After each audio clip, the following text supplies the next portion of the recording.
Everybody and welcome. This is the Coffee with Jay. I hope you guys are doing great. It hasn't been long since Musa Kaula updated us that the Joburg High Court has issued summons against gorgeous Mbali, who owns Hermosa Flor, due to a long-standing debt of unpaid rent at Menlyn Mall and the Pink Warehouse. Previously, three of gorgeous Mbali's employees won their CCMA cases and are still awaiting payment from gorgeous Mbali and her unprofitable Hermosa Flor. Now, that is when we saw Mbali begging people on her social media to please shop Hermosa Flor Cosmetics, therefore save her business. But now we've gotten hold of news that the shop has officially been closed at Menlyn Mall. But much like any other landlord, why would they keep your doors open if your rent is not paid up? Someone said the Hermosa Flor matter is layered. A high court summons over unpaid commercial rent means creditors are moving beyond negotiations. If Mbali signed personal surety, liability can follow her directly, even though Hermosa Flor is a proprietary limited, a legal structure for a private company. Now, the unpaid CCMA awards are enforceable through the sheriff, so employees can still attach assets until satisfied. Dismissing someone on maternity leave puts the company at risk of UIF penalties and further labor law action. What we're seeing is not just gossip, but a convergence of company law, labor law, and landlord-tenant law. If ignored, this can escalate to liquidation or sequestration. Someone else said if she's in the High Court, it means her business owes over 400,000 rands in rent. Damn. Earth, Wind and Fire said, we've been saying most of these lifestyle businesses owned by our faves are at a loss-making laundry machines for drug-dealing boyfriends. Now, the question stands, where is Sovo in all of this, allegedly? Is he not helping his girlfriend out? I mean, comes from a rich family, and I'm sure the Mashabas have long money. But moving right along with the comments, someone else said her company is facing insolvency, and following that, she'll be on the verge of liquidation. I wish she'll stop putting up an act. And that's what I've seen too. One who really knows that Hermosa Flor business is just a cover to clean Price's money, allegedly. She must apply for insolvency before it gets worse. She must never think about getting embarrassed, because it will hone her business name forever. The question is, why is Mbali keeping this front up on social media as if her business is running smooth? She's always on these lives constantly giving out business advice, yet her business is sinking in the ground. She's running her very same business to the ground, but she's always giving out advice. What advice are you giving people, Mbali, if you can't run your own? Hi guys, hope you're good. Happy Sunday. I just wanted to share something with you, something about me. I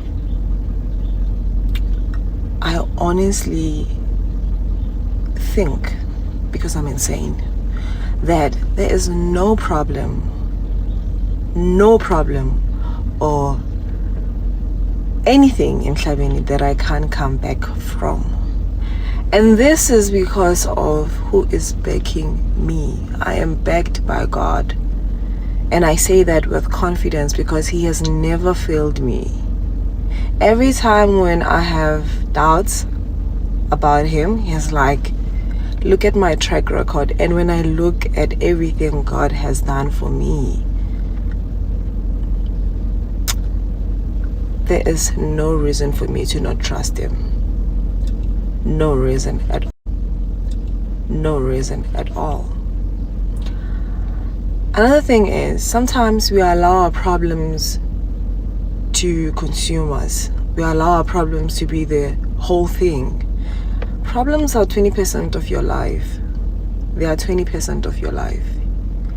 You don't have to now give up on the whole thing because of 20% is not going the way you want it to go. Problems are they are there. A lot of people give up because they're experiencing smaller setbacks. No, don't do that. God has factored in all these problems and everything that's happening. He has factored everything. He calculated everything, and He was like, will this destroy this person? And He said, no, it won't. it will actually train this person for the next level where I'm trying to take them. Problems come in to promote us. Remember that. They are promotion. You're not gonna get promoted if you run away from your problems every time. So just put your big girl panties on and get on with it. Sekowa Siri, to whom much is given, much is required. Sibe Siri, heavy is the head that wears the crown. So you think when you're going to decide, I'm going to start something that's going to break generational curses. I'm going to be the first millionaire in my family. And you think the devil's going to watch you and say, okay, fine, my girl, carry on.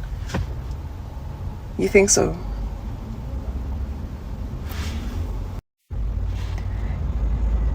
We need to equip ourselves with the Word of God, because the journey that we are on of breaking generational curses and building legacies,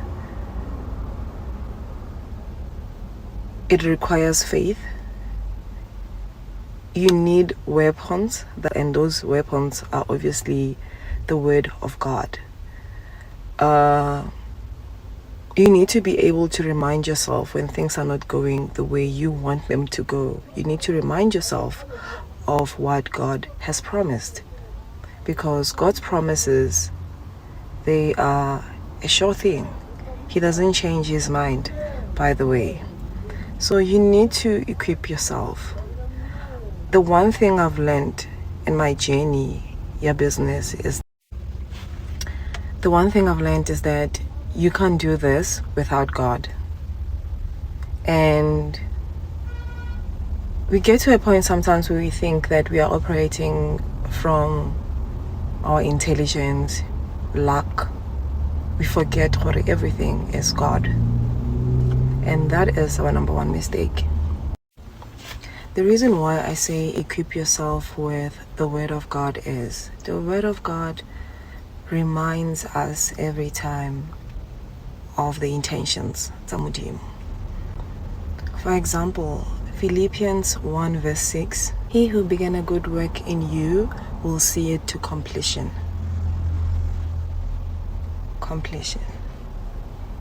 It doesn't say God Oshia halfway. He is going to hold your hand and walk with you until the assignment is done.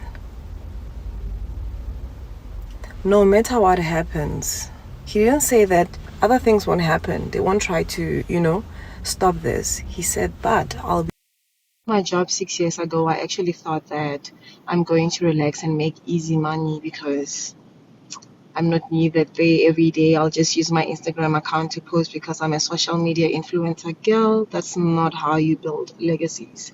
I now realize that I have to show up every day and I have to be consistent with it. And that's why we see a lot of influencer brands fail, because people think that it's all about posting. No, you have to be a boss too. You have to be a founder too, and you need it at the office if you have an office, but you need to think like a founder and not the influencer of the business. Being an influencer is just the bonus. It is not the whole thing. If you focus more on being the influencer of the business and not being the founder, unfortunately, I have bad news for you. This is one of the reasons why a lot of influencer brands don't make it, because we tend to think that all that's needed is you posting your brand and not you showing up as the founder. And all this comes from experience, because I realized that the more I show up for the brand, the more I see the cracks.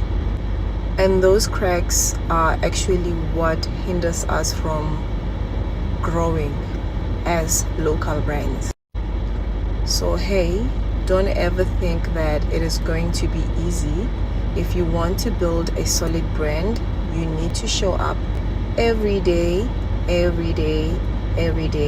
as they, even when they're not there. You also need to understand that being an influencer is a bonus, not the whole thing. There's much more needed from you.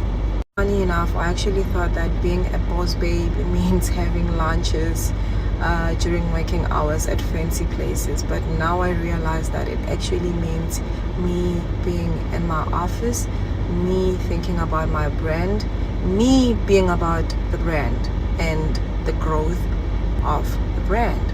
So here's to building brands that will outlast us as founders.